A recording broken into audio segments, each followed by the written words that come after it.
là, je voulais te faire une démo parce que je viens de développer une grosse fonctionnalité pour mon outil de state management dédié à Angular uniquement basé sur les signals. Et on va voir justement dans cette démo un peu une limitation des signals et j'ai dû faire quelque chose en place que j'aurais pas eu besoin de faire avec les observables. Je vais t'expliquer ça juste après. Donc là pour l'exemple, c'est vraiment pour illustrer justement cette fonctionnalité. On aurait pu faire ça autrement, mais en gros, je peux supprimer en parallèle des utilisateurs et comme tu peux voir, j'ai un délai de 5 secondes.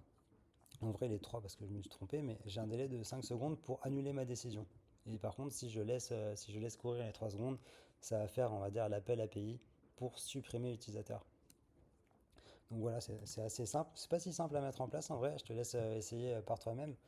Tu vois, c'est pas si évident à mettre en place sans bordel. Ici, là, j'ai vraiment mis en place, créé quelque chose, un store vraiment 100% déclaratif et je vais te montrer un peu comment ça marche. Donc la clé, la fonctionnalité que j'ai développée, c'est les using async méthodes et using async, enfin, et async méthode justement, où je déclare ma méthode qui est asynchrone. L'objectif, c'est de justement traquer les process asynchrones. Comme là, je veux ajouter un délai de 3 secondes avant de trigger ma mutation. Donc comment ça marche? Alors de base, la 5 méthode, ça va retourner une ressource. C'est pour te donner une idée un peu comment ça marche. La ressource, ça permet d'avoir le statut, par exemple, d'une requête API pour savoir si elle est en train de charger, si elle a été résolved, etc. Et en fait, je reprends ce mécanisme pour traquer justement mes process asynchrones, comme ici un délai de 3 secondes. Et je vais aussi wrapper ça avec une méthode pour que ce soit plus simple à utiliser. Et en fait, ici, je vais passer un identifier, c'est-à-dire que pour chaque ID qui est passé, c'est l'ID d'utilisateur à supprimer, en fait, je vais générer une clé, ça va être une map, dont la clé, ça va être l'ID d'utilisateur à supprimer, et la valeur, ça va être une ressource associée. Je te montrerai plus en détail, mais en gros, ce qui va permettre d'avoir justement les délais en parallèle pour chaque utilisateur et les récupérer assez facilement.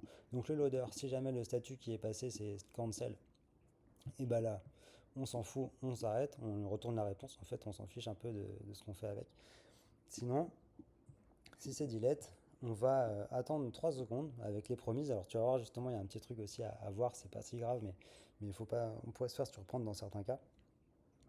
Donc là, on attend 3 secondes et après on retourne l'ID utilisateur et le statut confirme. Côté mutation, euh, donc c'est là où justement les observables seraient un peu plus rapides à mettre en place. Donc en gros, pour chaque ressource, là je lui file en gros euh,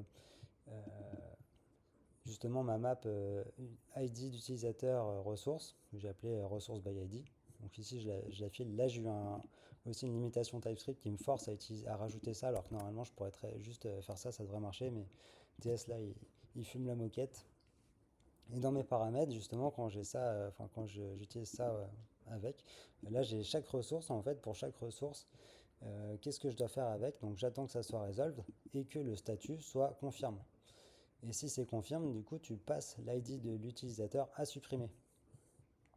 Donc l'ID de l'utilisateur à supprimer, et en gros, on le retrouve ici, là, dans le loader, dans le delete item, je file l'ID de l'utilisateur à supprimer. Et pareil, là, on a la notion d'identifier pour créer justement les appels en parallèle pour supprimer l'utilisateur. Et encore une fois, ça va me retourner une map avec comme clé l'ID utilisateur et des ressources associées. Côté query, donc je déclare ma query, hop, bon bah là je fais un truc tout simple, je passe des paramètres, page 1, 10 utilisateurs affichés. Euh, donc voilà, et je déclare aussi comment ça va réagir. Donc en gros, quand j'ai ma mutation, je lui dis, bon bah tu vérifies qu'il y a bien, le filter ça veut dire tu vérifies qu'il y a bien l'ID de mon utilisateur qui est en train de se faire supprimer dans la liste actuelle. Et tu vas m'update, en gros, tu vas juste filtrer une fois que la mutation est resolved, tu vas filtrer en gros l'entité qui a été supprimée, tout simplement. Et donc voilà, on a un store qui est vraiment 100% déclaratif, ça s'approche vraiment, c'est très proche de ce que je souhaitais mettre en place. Et côté intégration dans le composant, donc on a le store qui est déclaré là. Ici, c'est mon bouton delete. Je lui file l'ID d'utilisateur, le statut pour dire supprimer. Donc là, je suis dans le cas ici où justement c'est les délais en fait pas de 5 secondes mais de 3 secondes. Et si je clique sur le bouton, là je lui dis bah tiens je lui passe le statut cancel pour dire annule, annule la suppression. Un point aussi que je voulais te présenter qui est assez intéressant, que c'est un problème que j'ai eu avec les signals et que je n'aurais pas rencontré avec les observables, ça vient pour générer en gros les appels en parallèle de la mutation. En gros, les delete item, ça va être tout simplement un signal qui va avoir une map avec la clé, ça va être l'identifiant à une ressource associée. Donc ça permet d'avoir plusieurs justement entités qui vont se supprimer en parallèle. Et sa source, c'est delay delete with undo qui a la même structure. Avec les observables, comment ça marche? Avec les observables, j'aurais pu trigger params dès qu'il y a un changement, soit d'une ressource qui a été ajoutée ou une ressource dont sa valeur change, j'aurais pu trigger params pour savoir est-ce que je trigger mon loader ou pas derrière. Parce que les observables, ça gère des events qui sont unitaires. En tout cas, on peut travailler de façon unitaire. Mais avec les signals, là, c'est pas possible parce que dans le même cycle de changement, le même cycle de réévaluation des signaux, je pourrais avoir la ressource 1 et la ressource 3 qui, dans le même cycle, il y a un changement. Et donc, je ne peux plus trigger les params de façon unitaire. Je ne sais pas si tu te rends compte de cette notion, mais c'est un peu une limite. Enfin, c'est une limite liée au signal. On peut détecter lesquels ont été modifiés en comparant les références, que ce soit de la valeur ou des clés, etc. Là, il n'y a pas de problème, mais je ne peux plus trigger params de façon unitaire, parce qu'il peut y avoir plusieurs changements dans le même cycle de détection. C'est pour ça que j'ai été obligé de rajouter from resource by ID, qui en gros permet de faire en sorte de générer une ressource pour chaque clé présente dans le signal d'origine. Donc voilà, c'est une modification que j'ai dû faire exprès pour justement pallier une limitation des signaux. Sur lequel je voulais aussi attirer ton attention, c'est sur la promise là, qui est ici pour mettre un délai de 3 secondes avant d'émettre le statut confirme. C'est qu'en fait, le process, c'est d'abord j'appelle cette méthode avec delete pour signaler que l'utilisateur veut supprimer une entité, et il peut encore appeler cette méthode mais en passant le statut cancel pour annuler la suppression de cette entité. Donc quand on passe dans cancel, ça va retourner cette valeur-là. Et par contre, c'est là où il faut faire attention, c'est que cette promise ne va pas être annulée.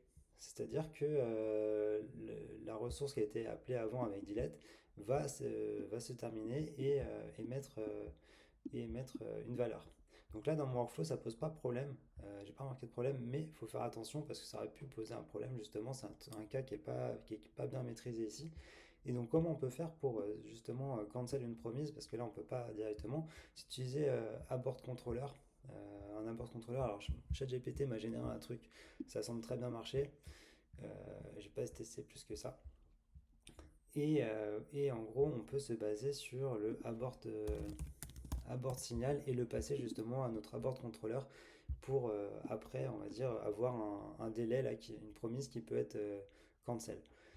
Et si elle est cancel, quand elle est cancel, ça va retourner une erreur et ça va éviter peut-être des cas non prévus dans la pipeline après, même si là c'est bien géré, donc pas de souci. Donc voilà, pour moi, alors je suis vraiment trop content de ce store là, de la forme qu'il prend parce que je peux vraiment écrire du code vraiment déclaratif et mettre en place des concepts assez poussés sans trop d'efforts maintenant. Alors je suis pas très subjectif vu que c'est moi qui l'ai créé. Mais en tout cas, je suis super content. J'ai encore quelques changements à faire pour avoir une version, on va dire, avec laquelle je peux travailler, mais je suis vraiment tout proche du résultat et je suis trop excité de pouvoir l'utiliser.